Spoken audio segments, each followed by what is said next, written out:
Hello viewers. आज की video में हम जोड़ व घटाना के मिश्रित इबारती प्रश्नों को हल करना सीखेंगे और इस श्रृंखला में हम आसान स्तर के प्रश्नों को हल करेंगे। तो शुरू करते हैं पहले प्रश्न से। प्रश्न को आप बिल्कुल ध्यान से 2 बार 3 बार पढ़िएगा, तभी आपको समझ में आएगा कि प्रश्न में करना क्या है। फिलहाल मैं प्रश्न को पढ़ता हूँ। प्रश्न है, राजेश के पास 25 सेव थे, जिसमें से 7 सेव मोहित व 6 सेव राधा को दे दिए, तो राजेश के पास कितने सेव बचे। तो अब आप प्रश्न को समझ चुके होंगे कि राजेश के पास 25 सेव है और उस 25 सेव में से 7 सेव मोहित को और 6 सेव राधा को दे दिया गया है। और उसके बाद पूछा जा रहा है कि राजेश के पास कितने सेव बचे। तो सबसे पहले हम क्या करेंगे कि जो सेव हमारे बांटे गए हैं, यानी कि 7 और 6, इनको हम जोड़ लेंगे ताकि मालूम चले कि कितने सेव बांटे जा चुके हैं। तो चूँकि यहाँ हमारा 7 है, तो इस 7 को हम सबसे पहले लिखेंगे और इसके बाद हमारा यहाँ 6 है, तो इस 6 को हम यहाँ लिखेंगे और इसके बाद हम इनको जोड़ देंगे ताकि हमें कुल बांटे गए सेव मिल सके या कुल बांटे गए सेव की संख्या मिल सके। तो सबसे पहले ऊपर हमारा 7 है, तो इस 7 के लिए हम खींच लेंगे 7 लाइन। 1 2 3 4 5 6 7 और नीचे हमारा 6 है, तो इस 6 के लिए हम खींच लेंगे 6 लाइन।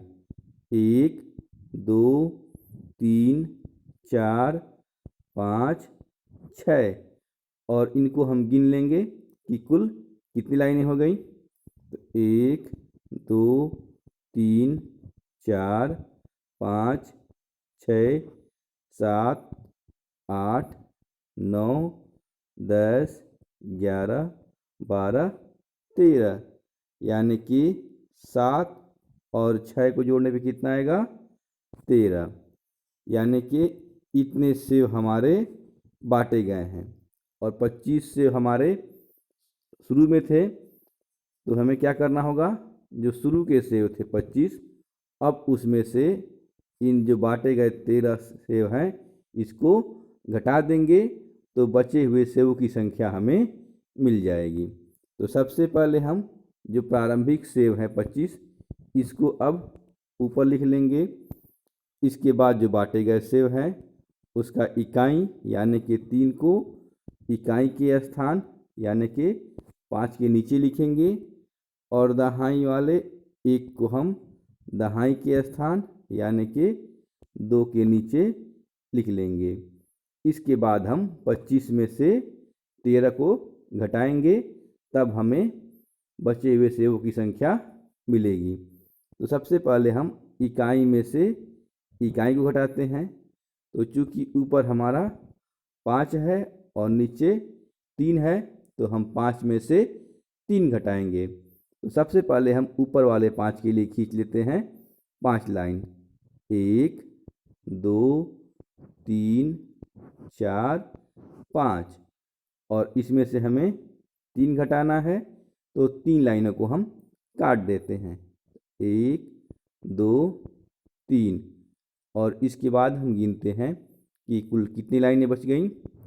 1 और 2, यानी कि 5 में से 3 घटाने के बाद क्या आएगा 2, तो इस 2 को हम इकाई के स्थान पे लिख देते हैं।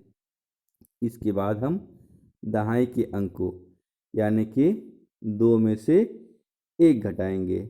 तो सबसे पहले हम ऊपर वाले 2 के लिए खींच लेते हैं 2 लाइन और इसमें से हमें 1 घटाना है, तो 1 लाइन को हम काट देंगे, तो हमारे पास कितनी लाइन बचेगी 1, यानी कि 2 में से 1 घटाने के बाद कितना आएगा 1, तो इस 1 को हम दहाई के स्थान पे लिख देते हैं।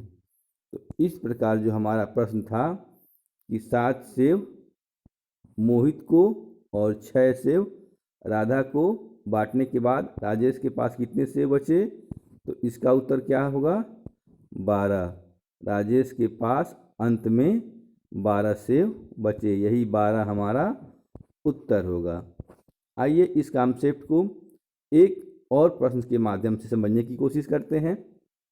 दूसरा प्रश्न है, प्रश्न को आप बिल्कुल ध्यान से और अर्थ से पढ़िएगा, तभी आपको मालूम चलेगा कि इसमें करना क्या है। दूसरा प्रश्न है, मीरा 56 रुपये लेकर बाजार गई, जिसमें से 21 रुपये की आलू, 24 रुपये की प्याज खरीदी, तो मीरा के पास कितने रुपए बचे। तो सबसे पहले हम क्या करेंगे कि जो रुपए मीरा ने खर्च किए हैं उन रुपयों को हम जोड़ेंगे। तो चूंकि मीरा ने 21 रुपये आलू पर और 24 रुपये प्याज पे खर्च किए हैं, तो इनको हम सबसे पहले लिख लेंगे। तो सबसे पहले हमारा क्या है 21 रुपये, तो 21 रुपये को हम सबसे ऊपर लिखेंगे। इसके बाद 24 है, तो 24 के 4 को हम यानी कि इकाई के स्थान पे लिखेंगे। फिर इसके 2 को हम दहाई के स्थान पे लिखेंगे और इनको अब हम जोड़ देंगे।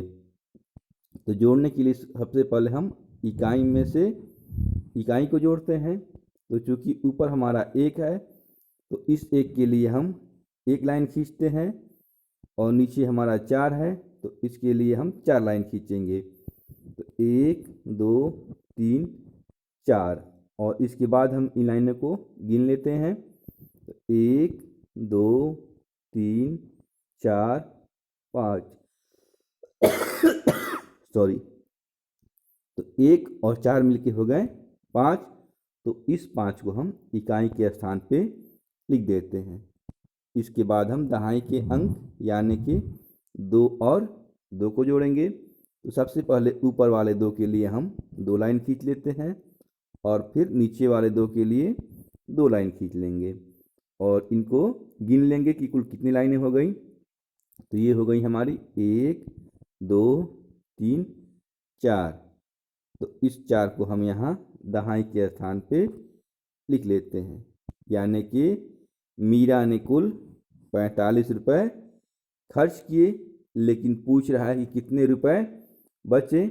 तो जो प्रारंभ में रुपए थे उसमें से हम 45 को जब घटा देंगे तब हमें मालूम चल जाएगा कि मीरा के पास कितने रुपए बचे। तो सबसे पहले अब हम क्या करेंगे कि जो हमारा प्रारंभिक रुपया था 56 रुपया, उसको हम यहाँ ऊपर लिख लेंगे।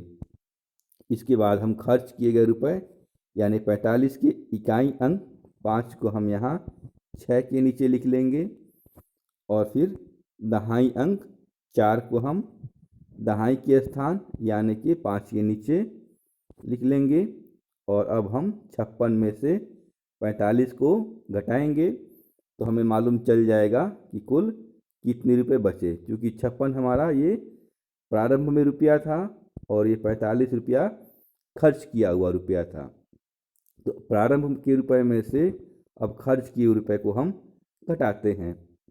तो सबसे पहले हम इकाई में से इकाई को घटाएंगे। तो ऊपर हमारा 6 है, तो इस 6 के लिए हम 6 लाइन खींचेंगे।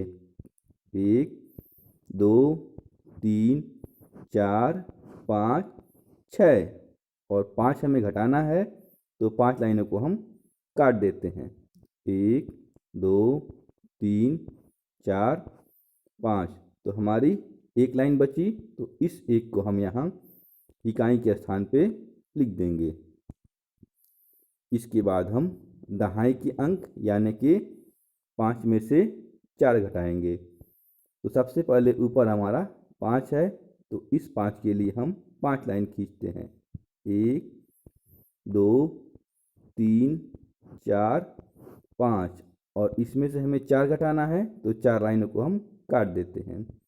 1 2 3 4, तो कुल कितनी लाइन बच गई 1। तो इस 1 को हम यहाँ दहाई के स्थान पे लिख देते हैं। यानी कि मीरा के पास अंत में कितने रुपये बचेंगे? 11 रुपये। यही हमारा उत्तर हो जाएगा। तो ये होता है तरीका प्रश्नों को हल करने का। बाकी अगर आपको ये कॉन्सेप्ट समझ में आया हो तो ये एक अभ्यास प्रश्न है, इसका उत्तर आप कमेंट में ज़रूर दें। प्रश्न है, रेणु के पास 36 आम थे, जिसमें से 12 आम प्रमिला को और 13 आम मीरा को दे दिया, तो रेणु के पास अब कितने आम बचे? तो प्रश्न को आप बिल्कुल ध्यान से पढ़िएगा और उसका उत्तर आप कमेंट में ज़रूर दीजिएगा। बाकी अगर वीडियो अच्छा लगा हो तो लाइक और शेयर करना भूलें। मिलते हैं ऐसे ही ज्ञानवर्धक अगली वीडियो में, तब तक के लिए बाय बाय।